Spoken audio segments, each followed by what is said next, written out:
Olá, estudantes, tudo bem com vocês? Eu sou a professora Daniele. Olá, eu sou a professora Elisandra. Nosso tema central de hoje será o Grêmio Estudantil. Porém, vamos abordar outros assuntos que estão relacionados. E para essa aula você vai precisar de alguns materiais: caderno ou folhas avulsas, lápis ou caneta e borracha. Agora que você já separou seu material, registre o tema da aula de hoje, Direitos da Criança e do Adolescente. Vamos dar um tempinho para vocês pegarem o material e colocarem o título e a data de hoje.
Ok? Copiaram? Então, vamos lá.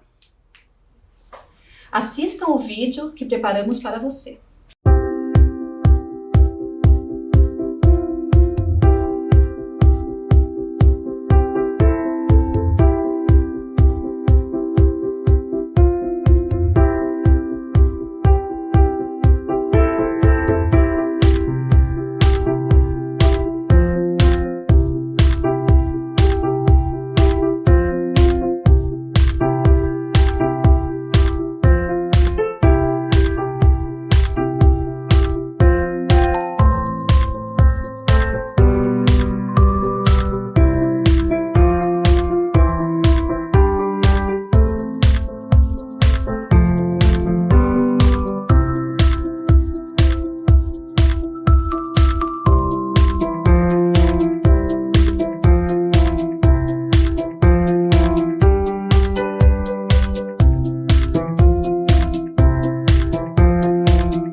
O que acharam? Gostaram?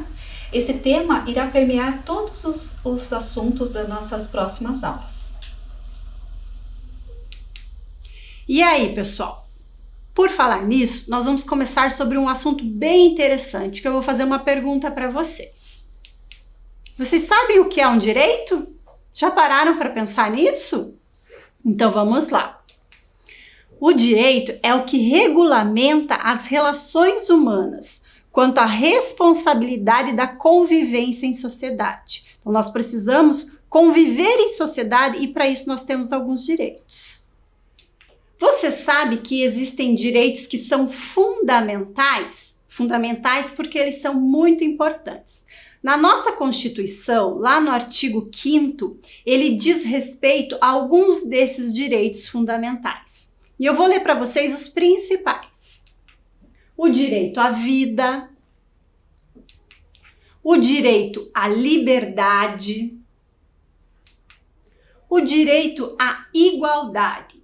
3 direitos fundamentais e indispensáveis na nossa Constituição. O direito à segurança e o direito à propriedade. Vocês estão vendo aí o número de uma lei, 8.069, datada do dia 13 de julho de 1990. Vocês conhecem? Já ouviram falar? Vamos pensar um pouquinho? Então, quero que vocês pensem um pouquinho aí.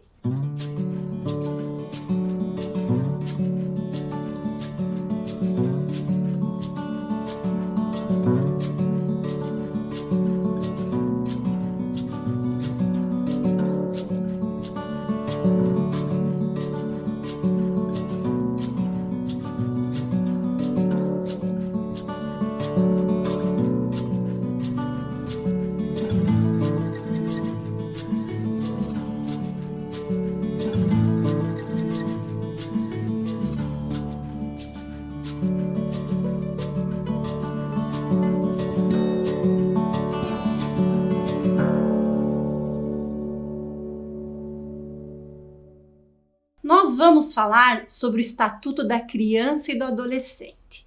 Então, quem acertou aí vai lembrar um pouquinho mais dessa lei tão importante para o nosso país.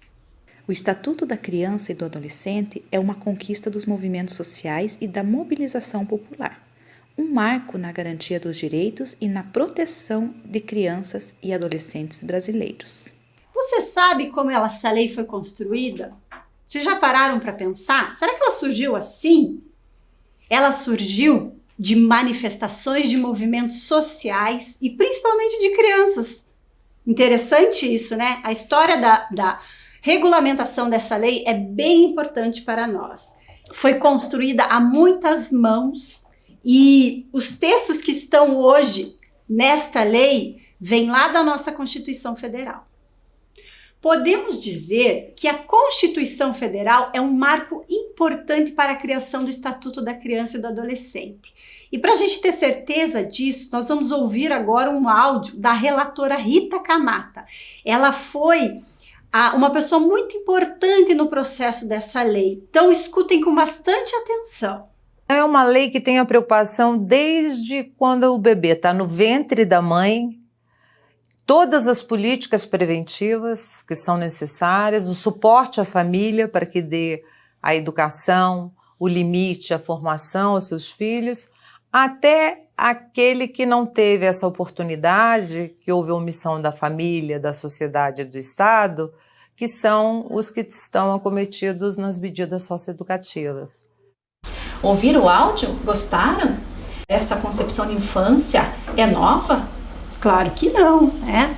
Ela vem de legislações internacionais, como a Declaração dos Direitos da Criança de 1959 e a Convenção dos Direitos da Criança de 1989. Antes do Estatuto, a legislação vigente no Brasil era o Código de Menores de 1979. Agora, nós vamos ouvir um outro áudio para que a gente possa esclarecer um pouquinho mais sobre esse estatuto. O Código do Menor, primeiro, a cabeça do juiz era a sentença. Pouco importava se esse adolescente ele vinha da ausência das políticas sociais, da ausência da família, da ausência das políticas do Estado, e o juiz, cabia a ele a sentença. Você está condenado porque você já foi condenado na sua infância e vai ser condenado de novo. Você fazia uma distinção muito grande, por exemplo, criança pobre, criança filha de negro, criança das comunidades carentes, criança filho de trabalhador é menor. Filho de quem tinha alguma condição era criança e adolescente. Então foi difícil, até hoje você tem muita gente que fala ainda, fulano é menor de idade. E pessoas que às vezes até vão discutir a matéria continuam usando a terminologia menor, que ficou estigmatizada, que ficou, é uma coisa condenável, sabe? Toda criança é criança. Vocês viram como é importante o Estatuto da Criança e do Adolescente, como a criança e o adolescente eram vistos pela sociedade brasileira? E agora a gente vai tratar de outros assuntos importantes também. Os principais direitos do Estatuto da Criança e do Adolescente é trazido pelo nosso Estatuto, pelo ECA, que é esse documento aqui. Tem vários exemplares, né? O que a gente trouxe é esse aqui para vocês darem uma olhadinha. O Estatuto traz a doutrina da proteção integral como base.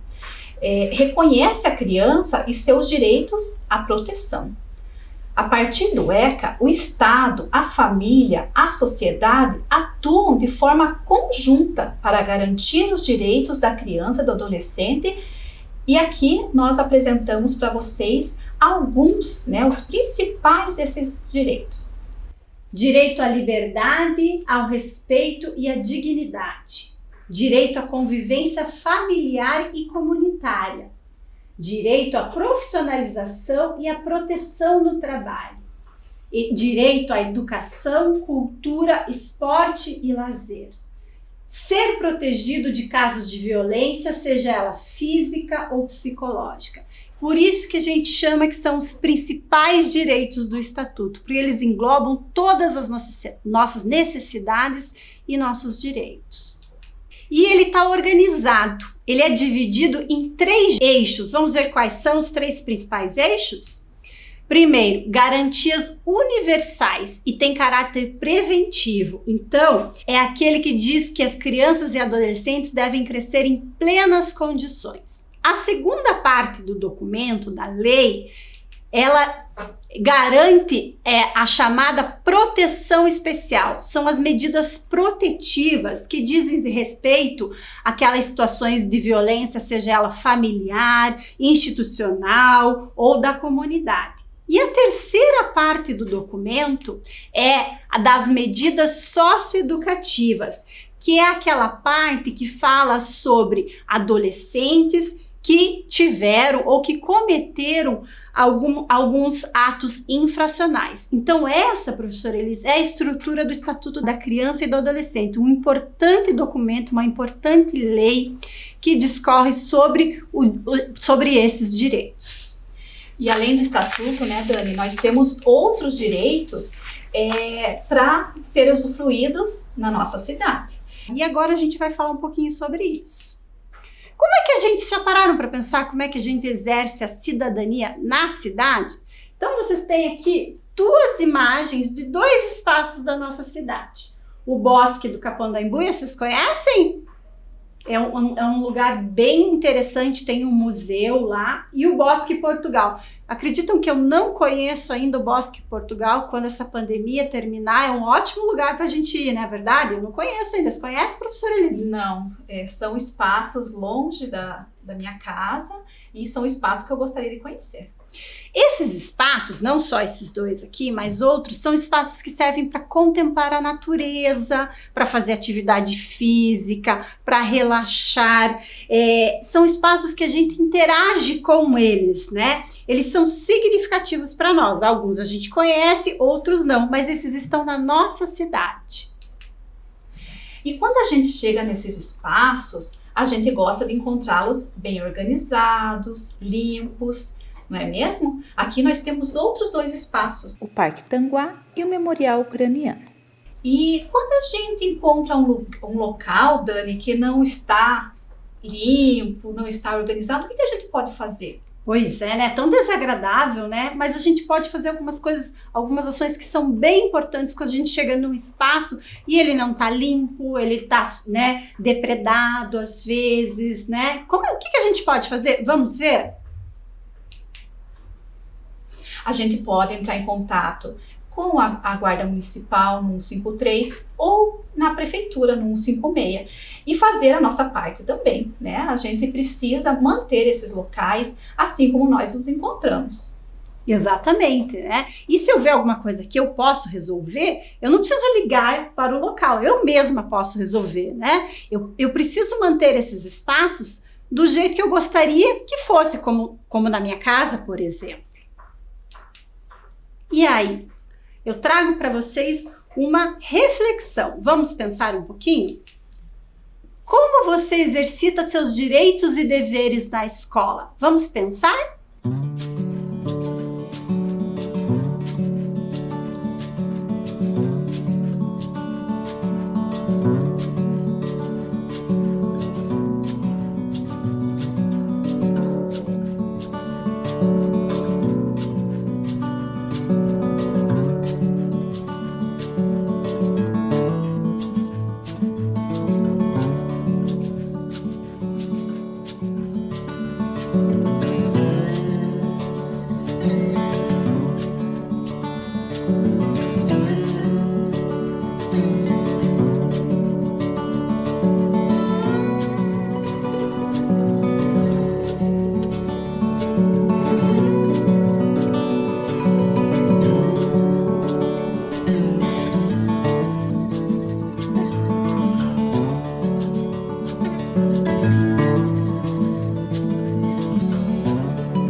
E aí, refletiram? Refletiram como você exercita seus direitos e deveres na escola? Agora nós vamos retomar alguns direitos e responsabilidades que nós devemos exercer. Direito à vida, não apenas o direito de existir, mas também de existir com dignidade. Direito à liberdade, além de ir e vir, representa também o direito à opinião e à informação. Direito à igualdade. Trata-se de vedar a discriminação. São admitidos desde que sejam para assegurar a igualdade entre desiguais.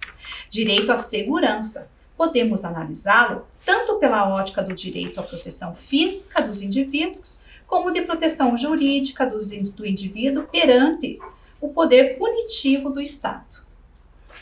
Direito à propriedade. Todos têm direito à propriedade, mas ela deve atender à sua função social.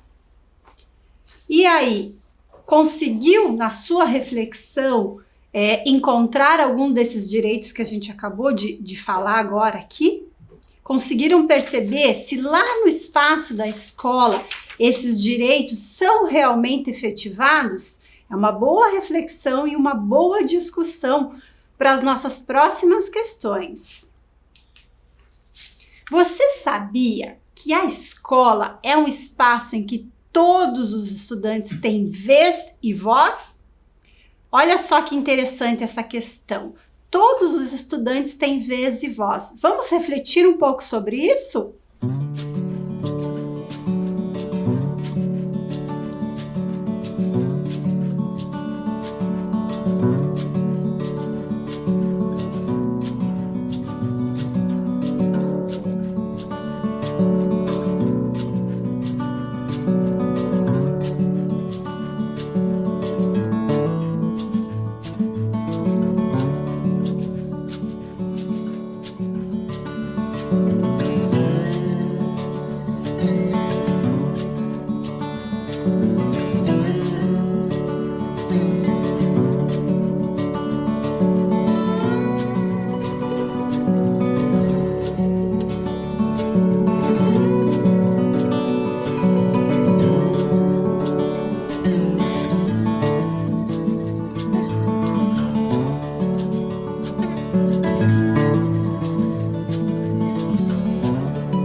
Tenho certeza que vocês lembraram do tempo que vocês estavam indo para a escola todos os dias, né? Que agora a gente vive um período de mais aulas remotas do que aulas presenciais, né? E aí, vocês pensaram sobre o estudante ter vez e voz? Como você se sentia ouvido? Você se sentia ouvido na escola? As suas necessidades eram ouvidas? Você já teve alguma ideia que ajudou a construir alguma coisa bem interessante lá na escola? Você participou ou participava de ações, sejam elas esportivas, culturais ou sociais dentro do espaço da escola? Agora a gente está vivendo uma nostalgia aí, né? Porque tenho certeza que vocês estão lembrando de todos esses momentos que vocês viveram. Será que eles estão com saudades, professora Elis? Ah, certamente. Eu estaria, né? Porque eu tô morrendo de saudades de voltar às coisas que eu fazia antes e que agora eu não posso mais. E a escola, ela garante, por meio de alguns documentos oficiais, a representatividade estudantil. E aí a gente vai lembrar alguns. O Estatuto da Criança e do Adolescente, que a gente já conversou um pouquinho aqui sobre ele, a importância dele, como ele está organizado. É um documento para vocês pesquisarem e estudarem, é bem legal. Mas tem outros documentos oficiais, que a gente chama assim, documentos oficiais, que tem lá na escola. Vocês já ouviram falar no regimento? Vocês já ouviram falar no projeto político-pedagógico? Esses dois documentos norteiam a organização escolar e garante que o que está colocado aqui no Estatuto da Criança e do Adolescente seja realmente efetivado lá na escola. Vocês conhecem esses documentos? Já ouviram falar deles? Sabem para que eles servem? O Estatuto, o Regimento e o Projeto Político-Pedagógico reafirmam esses direitos, reafirmam a organização do trabalho, os deveres e as responsabilidades das escolas. E vocês, enquanto estudantes, são responsáveis também por essa organização. Procure saber mais sobre esses documentos quando a gente voltar, né, presencialmente para a escola. Procure saber mais sobre esses documentos, conhecê-los, para poder participar mais das discussões, de movimentos de interesse, né, na escola. Você tem várias formas de exercitar seus direitos e responsabilidades na escola. Vamos pensar um pouquinho sobre isso? Mas como, professora Daniela, eu posso fazer isso? O que você acha, professora Elis? Como que a gente exercita esses direitos e deveres e responsabilidades, lá no espaço da escola? Participando, né, das aulas, com interesse, com responsabilidade, respeitando as professoras, buscando assuntos pertinentes à educação. E para isso a gente precisa conhecer as nossas legislações, né? O Estatuto da Criança e do Adolescente e os documentos da escola, o Estatuto, o Regimento, o PPP, que a partir do conhecimento dos nossos direitos, a gente pode também sugerir melhorias na escola, a gente pode buscar nos reunirmos em movimentos estudantis para que possamos levar até a direção da escola algumas ideias de melhoria desses espaços e também dos encaminhamentos didático-pedagógicos dentro das nossas escolas. E como que a gente pode exercitar esses direitos e responsabilidades na escola? Vocês sabem? Vamos pensar sobre o assunto? E nós vamos conversar agora sobre o tema central de todas as nossas aulas, que é o Grêmio Estudantil. Neste espaço de discussão, os representantes ouvem os estudantes, os estudantes, né, e decidem coletivamente quais as principais ideias e reivindicações que eles precisam ter. E isso tudo é levado, sabe para quem? Para a direção da escola. Por isso que o Grêmio Estudantil é um órgão muito importante. O Grêmio é uma das formas de representação estudantil. Você sabe o que é um Grêmio? Você lembra do início da aula, onde vocês assistiram um vídeo que falava um pouquinho sobre essa representação, sobre a organização dos movimentos? A gente vai deixar um tempo para refletir e registrar, buscar na memória se vocês já participaram na escola sobre esse movimento, se vocês, o que vocês sabem do assunto.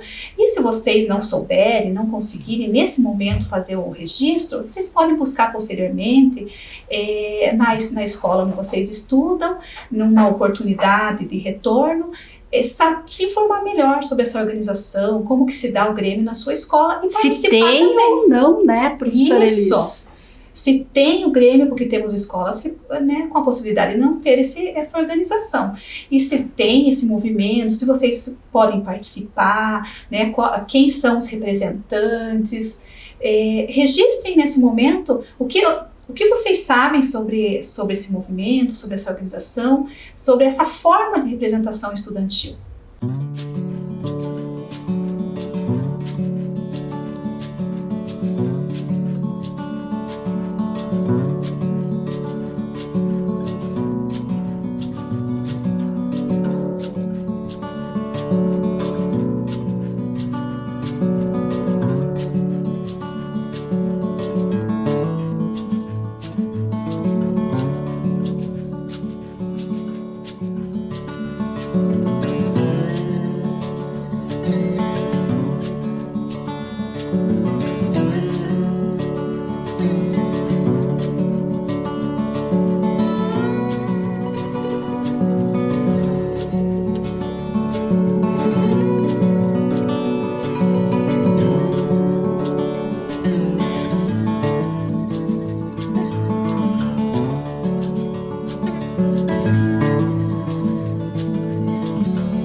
E aí, lembraram? Então, vou fazer mais algumas perguntinhas para vocês. Se vocês têm essa memória ativa aí, lá na escola, vocês participavam de atividades cívicas, culturais, educacionais, desportivas e sociais? E pensando nessa pergunta, eu me lembrei quando eu estudava, nem vou contar para vocês que já faz tempo, mas eu participava de algumas dessas ações. A gente cantava o hino nacional toda semana, nós tínhamos até um maestro que regia o hino. Eu participava de atividades desportivas, fazia ginástica olímpica, sabia, professor, que eu sabia virar estrelinha? Hoje em dia eu não sei fazer nada disso, né? Nós tínhamos atividades sociais também, tínhamos um festival que foi muito tempo famoso, que se chamava Festival Folclórico. Já ouviu falar, professora Elis?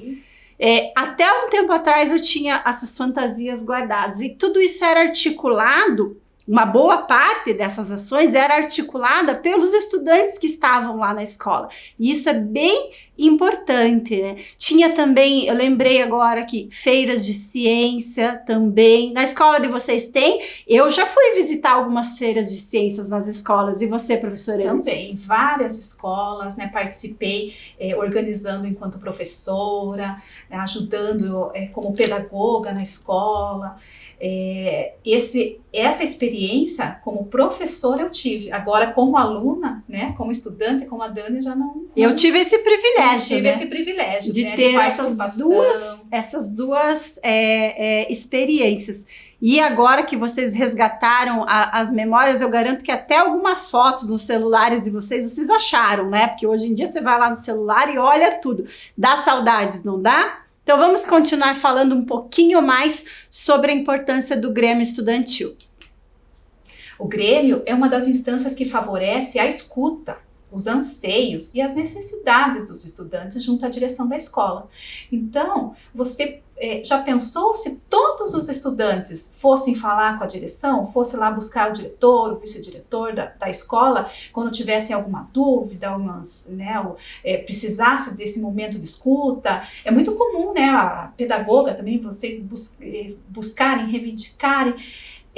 Por isso existe o movimento do Grêmio, para que vocês se organizem e para a melhoria, né, da escola, levar as ideias que vocês, enquanto movimento, enquanto representatividade, pensaram juntos, para depois levar para a direção, porque seria muito difícil a direção conseguir atender a todos os estudantes, as suas particularidades, né, as suas questões pessoais. Por isso a gente precisa pensar nessa coletividade, levar, né, Dani, a necessidade do coletivo da turma, né, do coletivo da escola para a direção da escola. Por isso, os representantes do Grêmio.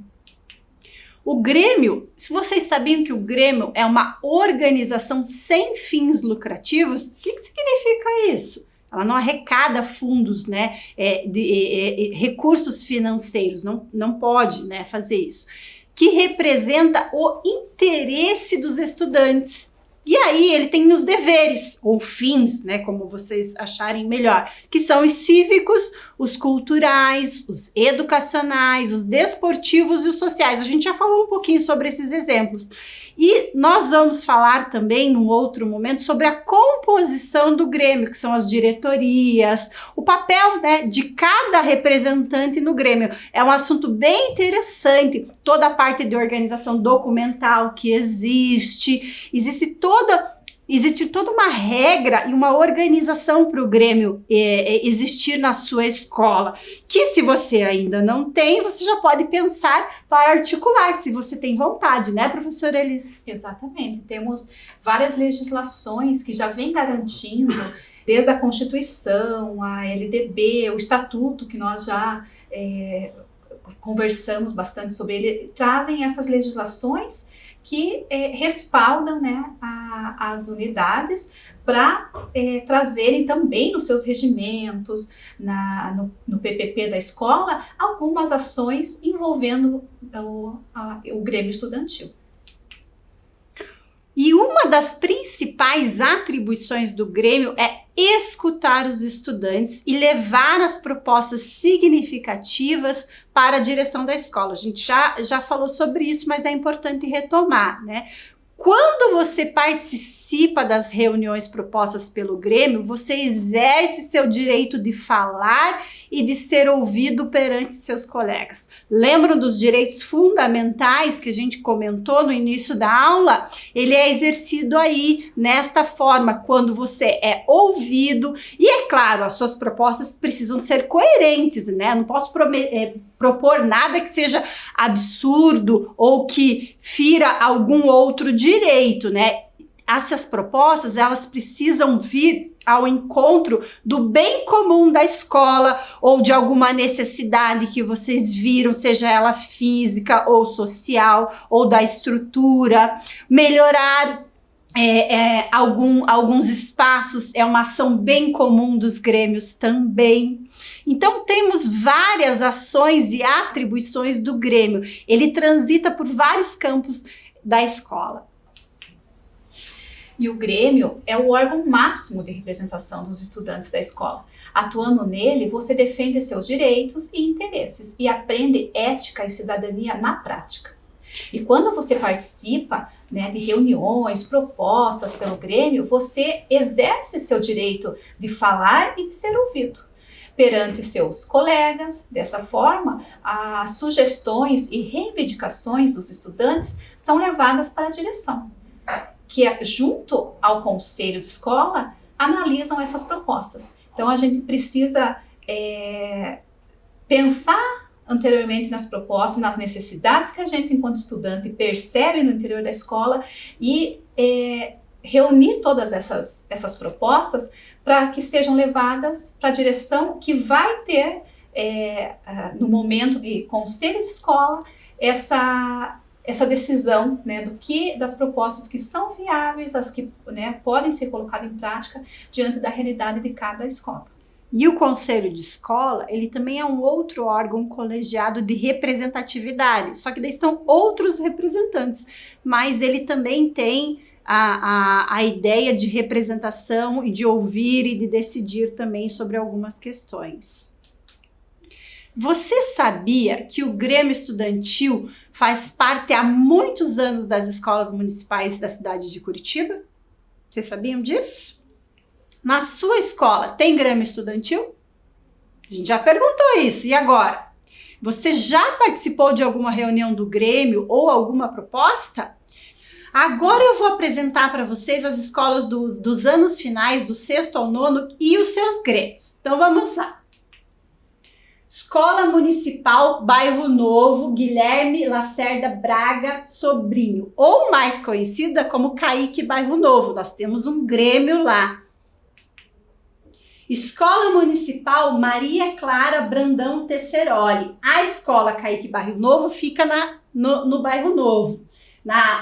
E a escola Maria Clara fica ali na região do Novo Mundo, Pinheirinho, naquela região ali.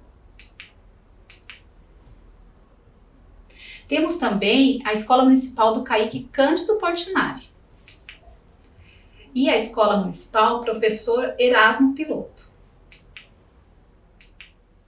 A Escola Municipal Professor Erlei Mel e a Escola Municipal Júlia Amaral de Lena. A Escola Municipal Papa João 23 e a Escola Municipal Coronel Dorival de Brito e Silva. A Escola Municipal Prefeito Omar Sabag, a Escola Municipal São Miguel e a Escola Albert Schweitzer. E nós temos também escola dos anos iniciais, do 1º ao 5º ano, que tem o seu Grêmio, que é a Escola Municipal Graciliano Ramos. Na escola, eles têm já o Grêmio instituído há algum tempo e geralmente são os alunos do 5º ano, 4º ano que são os representantes, com ações bem importantes e bem interessantes. Então, essas foram as apresentações das nossas escolas. E aí, a sua escola tem Grêmio? Se ainda não tem, acho interessante você pensar nisso, né, professora? Sim. Que tal a gente apresentar nas aulas seguintes mais escolas com Grêmio? E hoje aprendemos um pouco mais sobre leis importantes para o exercício da cidadania, nos espaços da cidade e da escola, e a representatividade estudantil. A gente viu um pouquinho hoje sobre direitos das crianças e dos adolescentes, a importância de ser cidadão, a importância das leis, dos direitos e das nossas responsabilidades. E vimos tudo isso sobre o olhar do Grêmio Estudantil, um órgão que dá aos estudantes a representatividade que ele precisa no espaço escolar. Nós agradecemos a aula de hoje, esperamos contar com vocês na próxima aula. Tchau, pessoal! Até a próxima aula, se cuidem e fiquem em casa.